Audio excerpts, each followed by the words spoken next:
Bien, vamos a comenzar, hermanos, con la lección número 160.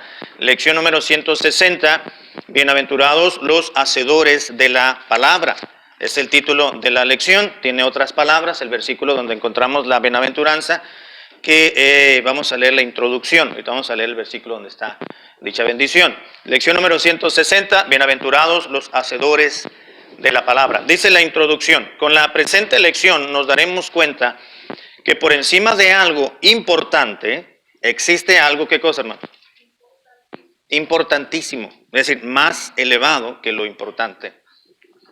La bienaventuranza de este día del Señor nos recuerda lo trascendente que es llevar a la práctica las verdades bíblicas expuestas para el cristiano. Leamos la bienaventuranza en Lucas 11:28. Ahora, aquí en la introducción, hermanos, hay dos aspectos importantes. Está lo que dice, vamos a darnos cuenta que por encima de algo importante existe algo más importante, algo importantísimo. ¿Por qué lo puse aquí? Ahorita lo vamos a entender. Es la respuesta, la parábola es la respuesta a un saludo que cierta mujer le dio al Señor Jesucristo. Ese es por un lado. Y por el otro lado, pues vamos a ver la bienaventuranza, lo trascendente que es llevar a la práctica y a la obra las verdades eternas de las Escrituras. Bien, vamos a buscar Lucas 11:28, hermanos. ¿Quién lo tiene, por favor? De pie, voz alta, voz fuerte, que se entienda. A ver. Y él dijo antes: bienaventurados los que oyen la palabra de Dios y la guardan. Exactamente, gracias. Y él dijo antes, bienaventurados. ¿Por qué dijo antes? Ese antes vamos a entenderlo ahorita en el contexto. El contexto pues es el capítulo en el cual se encuentra esta bienaventuranza, todo el capítulo 11. Es antes bien, como diciendo, mejor dicho, o antes de lo que tú estás diciendo se encuentra esta otra verdad que es mucho más importante, más trascendente. Ok, vamos a ver el entorno de la bienaventuranza, hermanos. ¿Por qué o en qué situación o en qué contexto el Señor Jesús presentó esta declaración de bendición y de dicha? El entorno de la bienaventuranza, letra A, dice, yo comienzo con la A y después ustedes leen los otros, ¿no? El incidente se presentó en un lugar, entrecomillado, porque pues no sabemos dónde es, incierto para nosotros, donde el propio Señor Jesús había estado para dedicar tiempo a la oración. Capítulo 11, versículo 1, ¿qué dice, hermanos? 11:1.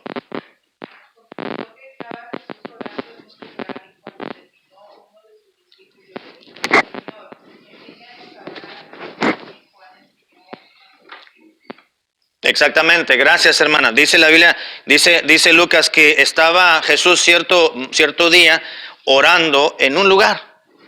No nos dice Lucas en qué lugar. Lo importante, hermanos, no es dónde estaba, sino lo que estaba haciendo. Amén. Claro que si vamos a un contexto general es importante dónde estamos, los lugares que vamos, pero en este caso no importa tanto dónde estaba Jesús, porque sabemos que Él no es, ¿verdad? Estaba siempre en lugares públicos o en lugares a solas, ya sea con sus discípulos o cuando iba solo iba a orar normalmente. Entonces dice en un lugar, dice Lucas, estaba orando en un lugar. Pero cuando terminó su tiempo de oración, uno de sus discípulos le dijo: Señor, enséñanos a orar como también Juan enseñó a sus discípulos. Así que el incidente, hermanos, se presentó en cierto lugar para nosotros, porque no sabemos, es incierto, donde el propio Señor Jesús había estado para dedicarle tiempo a la oración. Letra B, ¿quién más?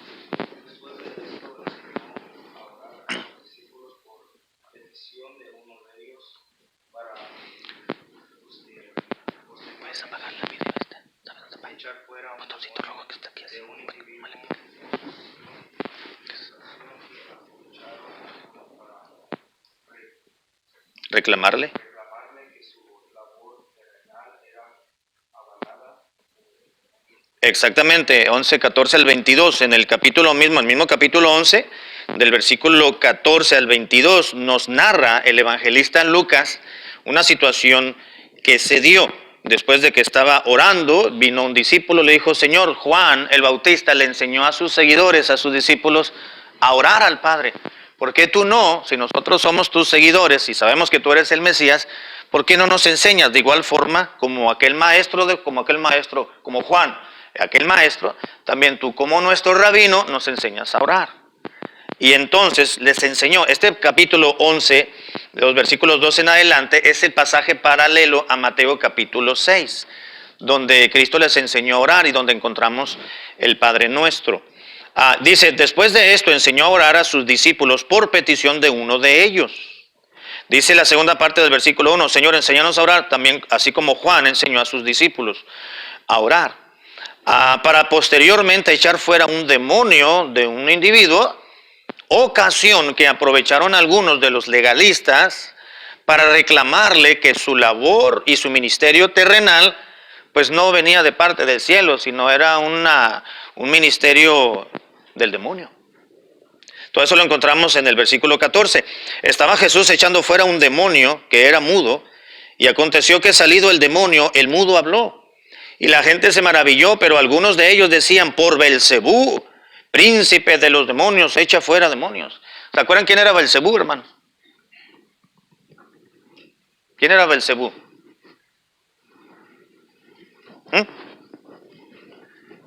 Exactamente, aquí dice, ¿verdad? El príncipe de los demonios. No hay que irse más para allá, ¿no? Era el príncipe de los demonios. Ahora, mi pregunta ahora sí, ¿quién era ese príncipe de los demonios llamado Belcebú? Era sencillamente el dios de las moscas. Le llamaban Belcebú. Pero en aquellos tiempos, ya vemos también el término a Belcebú en el Antiguo Testamento, pero en los tiempos de Jesús lo utilizaban el nombre o el adjetivo Belcebú para referirse a Satanás. Era como un sinónimo. Nosotros le llamamos, ¿cómo le llamamos al diablo, hermano? ¿Diablo? ¿De qué otra forma? Chamuco, ¿verdad? Satanás, que es el nombre propio del diablo, ¿qué más?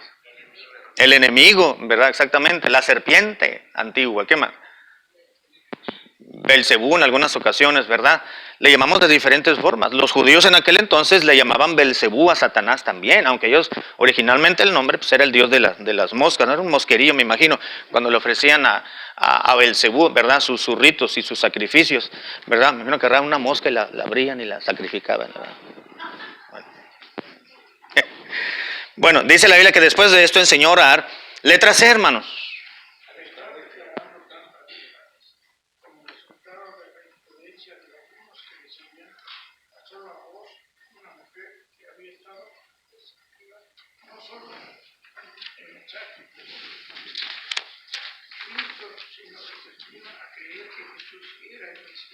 Exactamente, gracias hermano. Cuando el Señor estaba ya discutiendo con esta gente, porque le dijeron, hey, tú en el nombre de Belcebú echas fuera demonios, tú no vienes de Dios, tú no vienes del cielo, comenzaron a replicarle. Entonces el Señor les contestó en el versículo 17, mas él conociendo los pensamientos de ellos les dijo, todo reino dividido contra sí mismo y asolado es una casa, y comienza a explicarles, ¿no? Y luego el 23, el que no es conmigo es contra mí. A ver, si ustedes no están conmigo, de mi lado, me están apoyando, no están en un punto neutro, les dijo, están en contra mía, porque no se puede estar a favor. Si no estás a favor, no estás en punto neutro, o si no estás conmigo, automáticamente estás en contra. En otras palabras, si no eres mi amigo, eres mi enemigo. Así que decídanse. Entonces comenzó a enseñarles, y cuando estaba hablando de eso, dice que se presentó una voz, había una multitud, y de repente se escuchó una voz de una mujer. Al estar declarando estas verdades, tantas verdades como resultado de la imprudencia de algunos que le seguían, que declararon que lo que estaba haciendo era por parte del diablo y no por parte de Dios, alzó la voz una mujer, que había estado receptiva no solo al mensaje de Cristo que estaba enseñando, sino era una mujer receptiva a creer que Jesús era el Mesías. ¿Por qué decimos esto, hermanos? Porque fue una mujer que creyó que Jesucristo era el enviado de Dios, por la declaración que hizo, ¿verdad? Versículo 27, ¿quién lo puede leer, por favor? Bueno, sí, 27.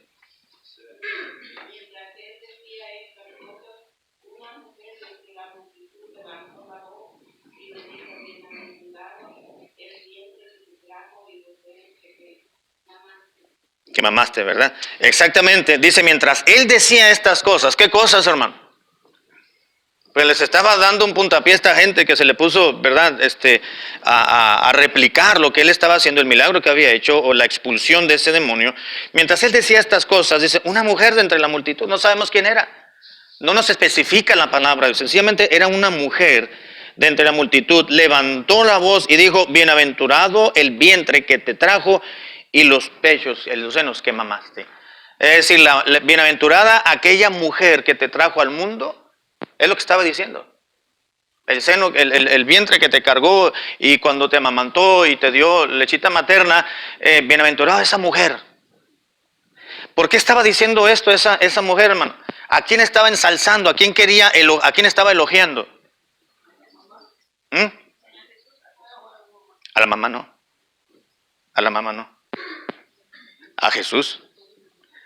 Se refiere a la mamá, pero para elogiar al hijo. ¿Entiende? Bienaventurada la mujer que te trajo al mundo. ¿Por qué? Porque tú eres un gran hombre. Debió haber sido una bendición y una dicha para esa mujer haberte traído al mundo, haberte criado, porque eres un gran personaje. Es lo que estaba diciendo. Ahora, si vamos a tomar más la esencia de la declaración de esta mujer, dice la letra D, surge una voz fuerte, honesta y bien intencionada de una dama aplaudiendo, entre comillas, las excelentes enseñanzas del Señor Jesús. Ya vimos cuando dijo, bienaventurados los que, 27, ¿verdad? Bienaventurado el vientre que te trajo y los senos que te amamantaron. Como si dijera, y inciso 1, esta frase, hermanos, como si yo hubiera dicho, qué feliz debe ser la mujer que te trajo al mundo y cómo me gustaría ser la madre de un hombre que se expresa con tanta gracia del cielo y con tanta bendición para la tierra, sí, para los hombres. Yo hubiera querido ser tu mamá, en otras palabras. Ella estaba elogiando, no a María, estaba elogiando al Hijo, Jesús. Elogiaba no a la mamá, elogiaba al Hijo, por medio de la mamá. Eso lo hacemos nosotros en algunas ocasiones, cuando queremos resaltar alguna virtud de alguna persona, y estamos hablando con la mamá o con el papá, le decimos, ¿no es cierto, hermano? Qué bendición, hermano, qué bendición es tener un hijo como el suyo. O qué bendición es tener una hija como la suya, hermano. Es lo que estaba diciendo esa mujer, bienaventurada la mujer que te trajo al mundo. Mira nomás qué enseñanza, qué sencillez, qué humildad, qué porte. Más bien, ella no estaba elogiando el físico de Cristo, sino su enseñanza. Lo que estaba impartiendo, la manera en que se estaba expresando cuando esta gente vino a interrumpirle imprudentemente y comenzó a dudar de su ministerio. Entonces ella le cautivó. De hecho, ella estaba atenta, estaba enseñando, y cuando vio eso, no pudo detener ese impulso de elogiar al Señor. La pregunta es, ¿dijo lo correcto? ¿Fue correcto lo que dijo? ¿Mande? Sí, pero estaba incompleto, ¿verdad? Dijo lo correcto, estaba en lo correcto, pero no fue completa la idea que dio. Vamos a ver eso. Inciso 2. Ahora, la misma Virgen María, a manera de referencia, 30 años antes, había declarado que muchos la llamarían bienaventurada o dichosa. ¿Quién puede leer el 11:48, hermanos? Perdón, es de Mateo. O Lucas, más bien. A ver. Perdón, no es 11, es 1. Lucas 1:48. A ver. Sí, 1:48. Ahí hay que borrarle un 1. Hay que borrarle un 1 y es 1:48. Lucas 1:48, perdón.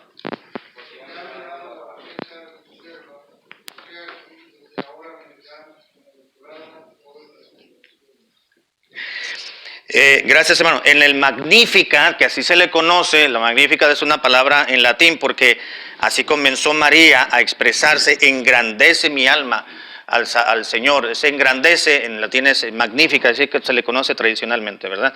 En ese Magnificat, que así se le conoce tradicionalmente, María dijo, en el 46, entonces María dijo, engrandece mi alma al Señor y mi espíritu se regocija en Dios mi Salvador. María necesitó, hermanos, un Salvador, amén. Y ella lo reconoció. Se regocija mi alma en Dios, mi Salvador. Ella nunca expresó que Jesús tenía que arrodillarse ante ella. Ella reconoció a Jesucristo, a su Hijo, como el Mesías, como uno mayor. Y ella reconoció la necesidad de salvación. Él es mi Salvador, dijo María. Mi espíritu se regocija en Dios mi Salvador, porque ha mirado la bajeza de su sierva. Pues he aquí, desde ahora me dirán bienaventurada todas las generaciones. Ahora, lo que estaba sucediendo allí, hermanos, no en este milagro, pero en esta situación, en este incidente que se dio cuando Cristo estaba enseñando, cuando esta mujer le gritó y lo saludó y le dijo, bienaventurado los pechos, la mujer que te cargó en el vientre, pues era el cumplimiento de esta declaración. Muchas mujeres me van a decir bienaventurada porque traigo en el vientre y porque yo voy a traer al Salvador del mundo. Así que ahí se estaba cumpliendo esta declaración. No quiere decir tampoco, hermanos, que María era profeta, no hay que darle dotes proféticos, ¿verdad? Pero sencillamente ella estaba declarando por la dicha de que Dios me ha dado a mí de ser el instrumento por el cual va a venir el Mesías a este mundo. Muchas personas, muchas generaciones me van a llamar bienaventurada y dichosa y feliz. Y así fue, ¿verdad? Ok, número 2, hermanos, para entrar a la segunda parte de la lección. Número 2, la enseñanza de la bienaventuranza. Este es el contexto, entendemos dónde estaba la situación, por qué Cristo dijo la parábola, ¿verdad?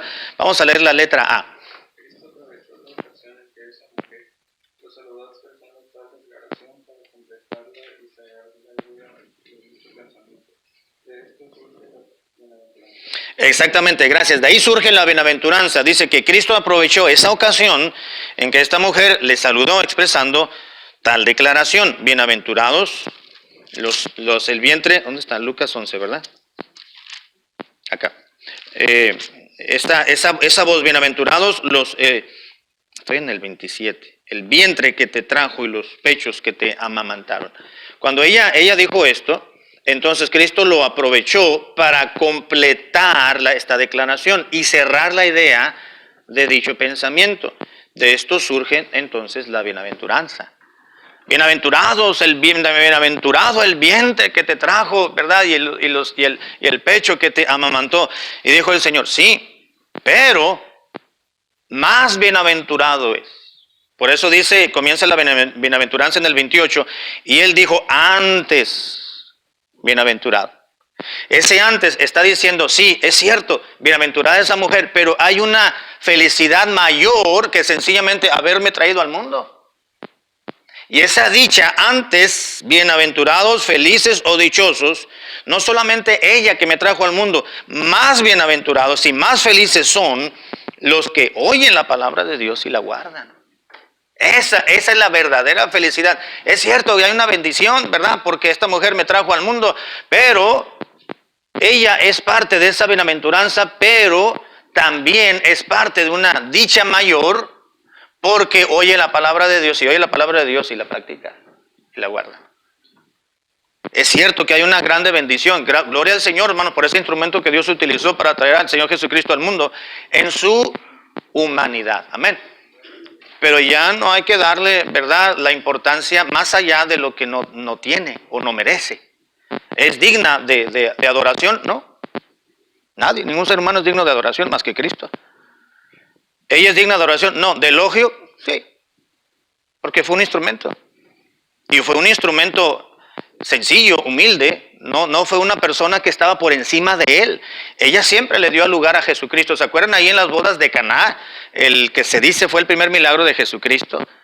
Cuando los invitaron a ella, ¿verdad? Sus parientes que se iban a casar, y ahí vino Jesús, y se dieron cuenta de que el vino no había por alguna razón, y fue a la cocina a ver, le dijeron, oye, pues no hay, ahorita se arregla el asunto, aquí está mi hijo. Si ella fuera la poderosa, ¿por qué no arregló el asunto ella? ¿Verdad? Entonces ella acudió a Jesucristo, su hijo, le dijo, oye, ahí está esta situación, no te preocupes, ahorita lo voy a arreglar yo. Y entonces ella va con los de la cocina y les dicen, los organizadores del evento, y les dijo, no se preocupen, hagan todo lo que Él les diga. Él les va a dar instrucciones, Él es sabio, Él tiene poder, hagan todo lo que Él les pida hacer. Y se arregló el asunto, ¿verdad? Y María no pudo intervenir en el asunto, ¿por qué? Porque no es Dios.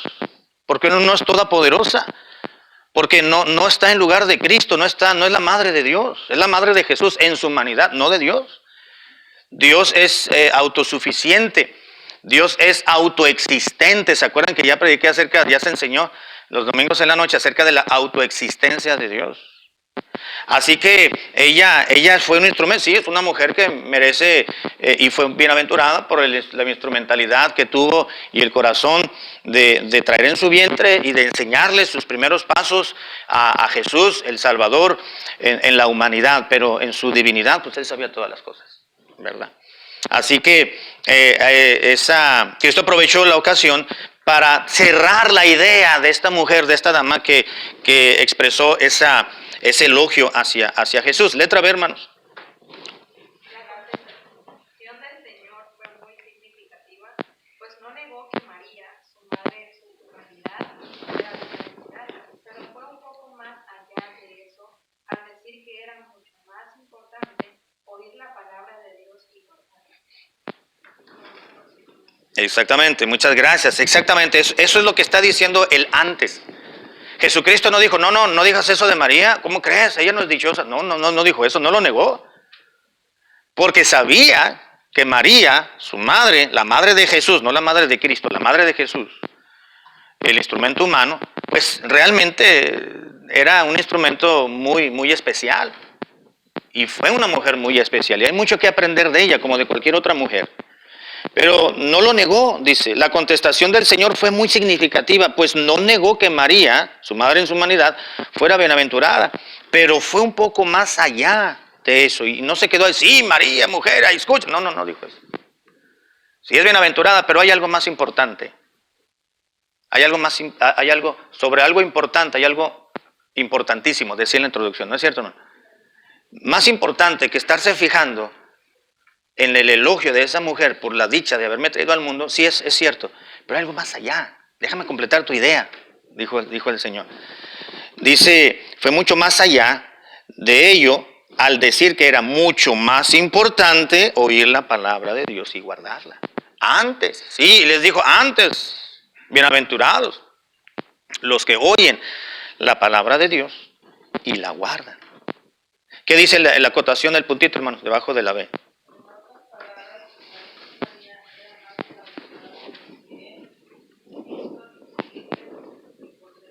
Exactamente, eso quiere decir, o eso implica más bien, el hecho de decir antes. Es cierto, bienaventurada, pero es más bienaventurada si ella obedece, escucha, obedece y practica las enseñanzas, ¿verdad? En otras palabras, la Virgen María era más bienaventurada por creer en Cristo y seguirle que por ser su propia madre en su humanidad. Letras, hermanos. La versión de dicha que Cristo afirmó recuerda la que expresó en su corazón. Exactamente, cuando expresó eso el Señor, se recuerda mucho, hermanos, lo que Cristo dijo en Lucas 8:21. Lucas capítulo 8, verso 21. ¿Qué dice? Él entonces respondiendo le dijo, mi madre y mis hermanos son los que oyen la palabra de Dios y la hacen. Exactamente. Y para entender, gracias Uli, para tener la idea, dice el 19, entonces su madre y sus hermanos vinieron a él, pero no podían llegar hasta él por causa de la multitud. Y se le avisó, diciendo, tu madre y tus hermanos, Jesús, están afuera y quieren verte. Verso 21, él entonces respondiendo les dijo, ¿quién es mi madre y quiénes son mis hermanos? Sino aquellos que oyen la palabra de Dios y la hacen. Mi familia son los que me siguen, son mis discípulos. Esa es mi verdadera familia. Mi madre y mis hermanos. No, ahora, no estaba el Señor Jesucristo menospreciando, hermanos, la afinidad consanguínea, sino que estaba reafirmando que una vez siendo seguidores de Cristo, la verdadera familia es la familia de la fe. No estaba negando a María, sencillamente dijo, mi madre y mis hermanos son los que realmente hacen la voluntad del Señor. Estoy en el versículo, ¿qué? 8:21, ¿verdad? Dice, entonces respondiendo les dijo, mi madre y mis hermanos son los que oyen la palabra de Dios y la hacen. Ahora, cuando Cristo dijo bienaventurados, antes bienaventurados los que oyen la palabra de Dios y la guardan, estaba evocando, recordando a esta cita. Bien, vamos a continuar. Letra D. No es suficiente el intento de ser moral, es necesario ser nacidos de nuevo para ser verdaderos seguidores de Cristo, pues es el creyente genuino el primero y el más obediente a la revelación de Dios, para alcanzar la felicidad real y de parte de Dios. Exactamente, gracias Evelyn.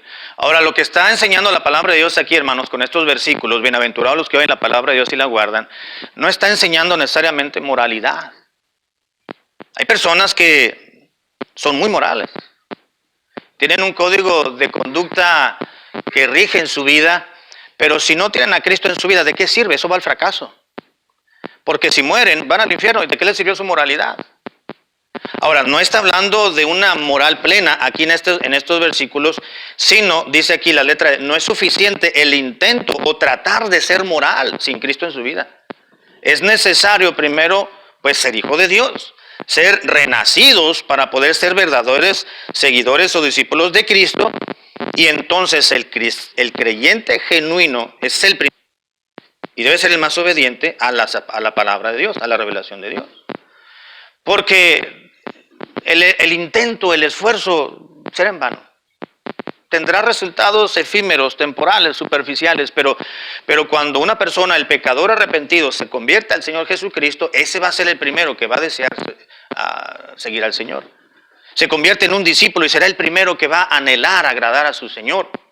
Ese es el primero que estará genuinamente esperanzado y esforzándose en obedecer la revelación de Dios. Bienaventurados los que oyen la palabra de Dios y la guardan. Para alcanzar la felicidad real o plena, hermanos, de parte de Dios, número uno, está enseñando Cristo, antes bienaventurados los que oyen la palabra de Dios y la guardan. Es suficiente con oír, hermanos, la palabra del Señor. Es un paso, pero no es suficiente. ¿Por qué? ¿Qué puede suceder? Se puede olvidar. Puede ser que no haga raíz.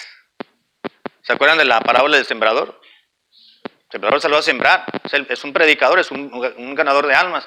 Es un maestro de la Biblia, es un hermano que enseña a otro. Una hermana que comparte la enseñanza bíblica con alguien más. El sembrador salió a sembrar y parte de la semilla cayó junto al camino. Es decir, le habló de la palabra de Dios, de Cristo, el Evangelio, o le enseñó, le dio alguna enseñanza bíblica a alguien más. Dice, y la semilla cayó, pero como no había profundidad de tierra, porque había piedras, había puro polvito, empezó a crecer. Vinieron las aves de los cielos, dice, y como vieron la semillita ahí, muy a la vista, superficial, vinieron y se la robaron. No es. Son los que oyen la palabra de Dios, dijo el Señor en la explicación, ¿verdad? Pero vienen las pruebas de este mundo, los afanes de la vida, y entonces arrebatan la semilla, el oír lo que oyeron. Pero aquí y presenta dos tipos de tierra más. El cuarto es aquella que cayó en buena tierra. Es aquella que la semilla tenía tierra, ya estaba abonada, ya estaba preparada, en la cual cuando vino el sembrador, la semilla de la palabra del Señor, la enseñanza, el mensaje de salvación o alguna enseñanza en particular bíblica para el creyente, tuvo una disponibilidad de corazón lo suficientemente para que el Espíritu de Dios pudiese trabajar con libertad. Donde está el Espíritu de Dios, hay libertad, dice la palabra de Dios. Ya estaba el Espíritu de Dios Santo ahí, entonces le dio libertad a la palabra, a su propia palabra que le inspiró para hacer los cambios y transformaciones que el Espíritu Santo quiere hacer. Y este dio fruto a 30, 60 y a 90 y a 100 por uno, dice la Biblia, ¿verdad? No es suficiente el intento. Dice, para alcanzar la dicha o la felicidad real de parte de Dios, número uno, hermanos, ¿qué hay que hacer? Inciso 1.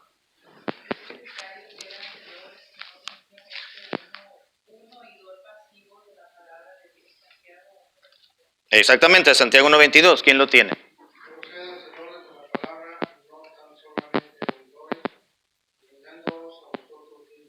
Exactamente, gracias hermano. Dijo Cristo, bienaventurados los que oyen la palabra de Dios y la guardan. ¿Qué quiere decir guardar? Obedecer. Obedecer. Yo recuerdo que a la iglesia, no aquí, no en una iglesia donde estuvimos, llegaban un matrimonio, unos hermanos. Llegaban al templo, a cada culto en la mañana, luego regresaban en la tarde, los miércoles, los matutinos de resurrección y todos los cultos llegaban. Muy sencillitos los hermanos, ellos criaban cerdos. Allí tenían una granja atrás de su casa y bueno, ellos llegaban muy sencillitos, muy humildes y cuando llegaban traían la palabra de la Biblia bien guardada. La metían en un periódico, la envolvían con papel periódico como 3 páginas. La envolvían como regalito y luego la metían en las bolsas del mercado, de esas que hacían un escándalo. Y llegaban, cuando ya los sugieres les daban la oportunidad de entrar, porque estábamos orando, cantando. Entonces ya entraban, se sentaban hasta mero al frente, de este lado de acá yo creo. Y llegaban y sacaban las 3, 4 bolsas del mandado, traían la Biblia, abrían el periódico y sacaban su Biblia. La cuidaban mucho. No se está refiriendo el Señor Jesucristo a ese guardar de la palabra de Dios. Bienaventurados los que oyen la palabra de Dios y la guardan, es decir, la guarda y la atesora en su corazón para vivirla y obedecerla. Es necesario ser hacedores y no simplemente oidores pasivos de la palabra de Dios para poder recibir la dicha y la bienaventuranza. Número 2, hermanos.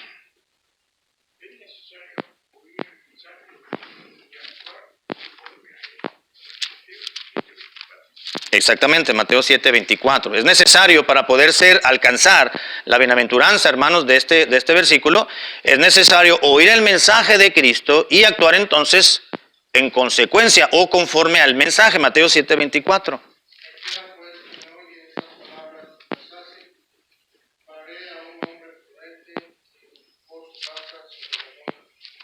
Exactamente, conocemos la historia y el contexto, ¿verdad? Cualquiera que me oye estas palabras y las hace, dijo Cristo, las practica, las guarda, las obedece, las vive, las cree, las acepta, aunque no la entienda o aunque no le parezca, dice, le compararé a un hombre prudente que edificó a su casa sobre la roca, y conocemos la historia. Así que para poder apropiarse, hermanos, de esta bienaventuranza es necesario ser hacedor y no simplemente un oidor pasivo. Es necesario oír el mensaje de Cristo y actuar conforme a él. Número 3, es necesario, ¿qué cosa? Exactamente, manifestarle nuestro amor a Jesús obedeciéndole. Yo amo a Jesús, alguien dirá, pero si no lo obedece los preceptos divinos, no es cierto que le ama. No es cierto que le ama. Dice Santiago, te estás engañando. Te estás autoengañando a ti mismo, dijo uno, ¿verdad? Te estás engañando a ti mismo. No puedes decir, yo amo al Señor, pero no le obedeces. No puede ser, es una incongruencia muy grande. Es necesario demostrar amor a Jesús obedeciéndole. Juan 14:15, hermano.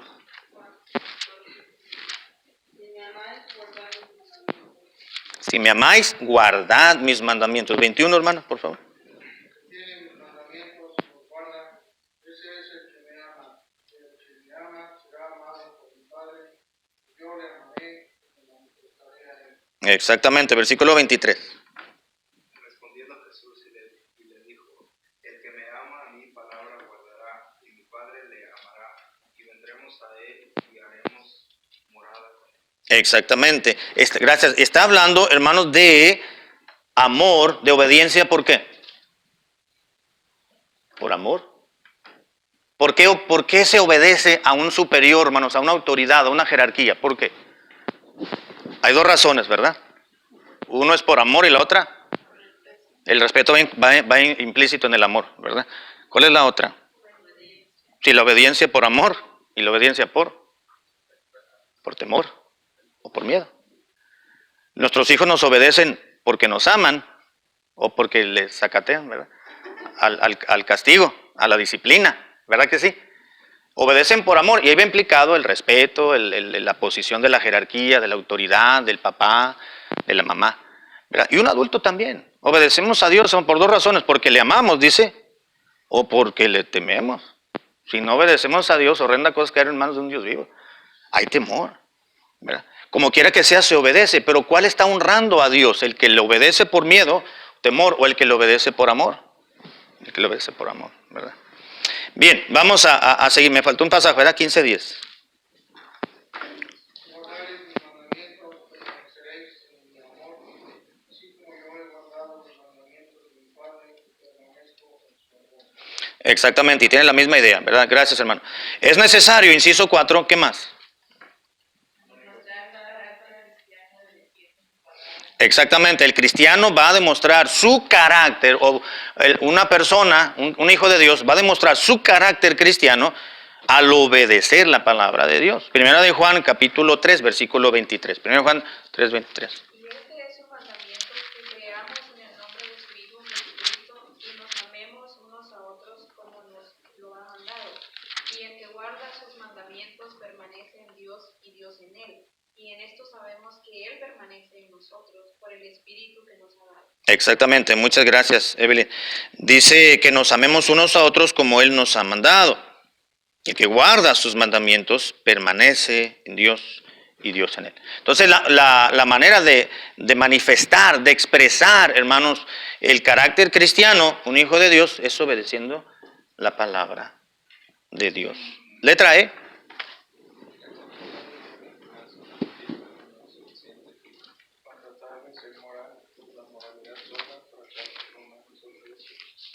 Compárese con Gálatas 5:17. Exactamente, la enseñanza de la bienaventuranza, antes de bienaventurados los que oyen la palabra de Dios y la guardan, dice, esta enseñanza de la bienaventuranza manifiesta que no es suficiente con tratar, ya mencionábamos esto, de ser una persona moral, pues la moralidad sola fracasa, porque es un intento en la carne, en nuestros sentidos, ¿verdad? ¿Qué dice Romanos 8:8? Exactamente, los que intentan en la carne agradar a Dios, no se puede. No se puede. A Dios hay que agradarle viviendo en el Espíritu, no en la carne, ¿verdad? Y Gálatas, este versículo vamos a compararlo con Gálatas 5:17. ¿Quién lo tiene?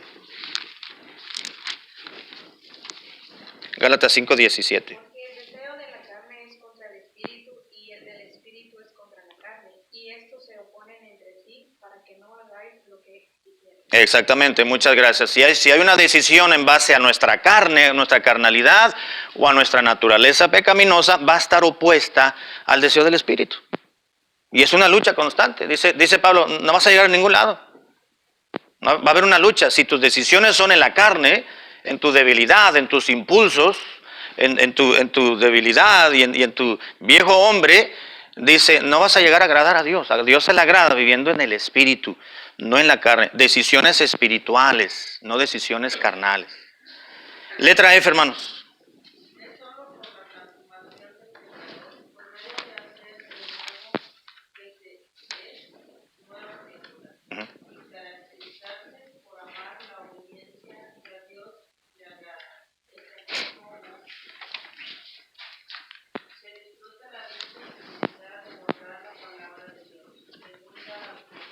Uh-huh.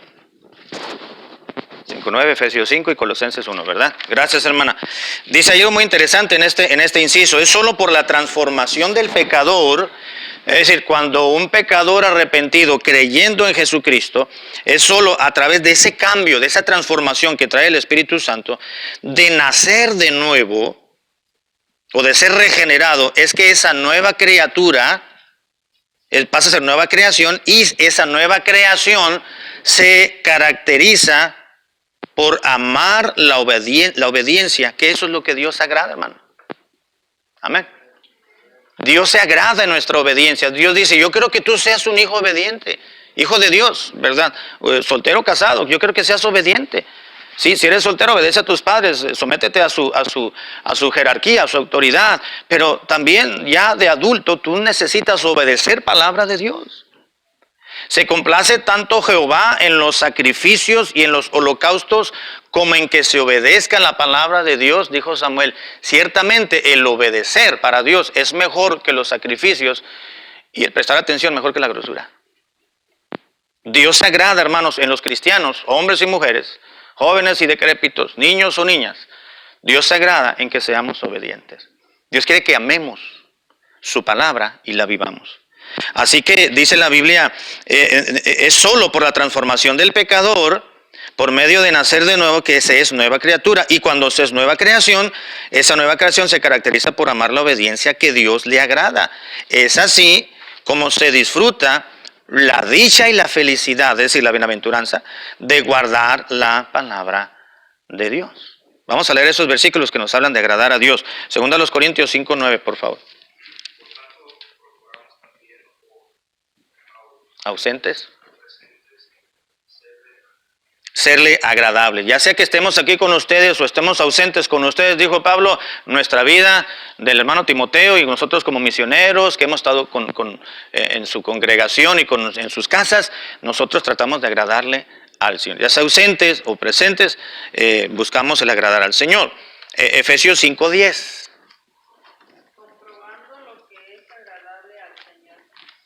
comprobando lo que es, dice Pablo, agradable al Señor. Gálatas capítulo 5, ¿verdad?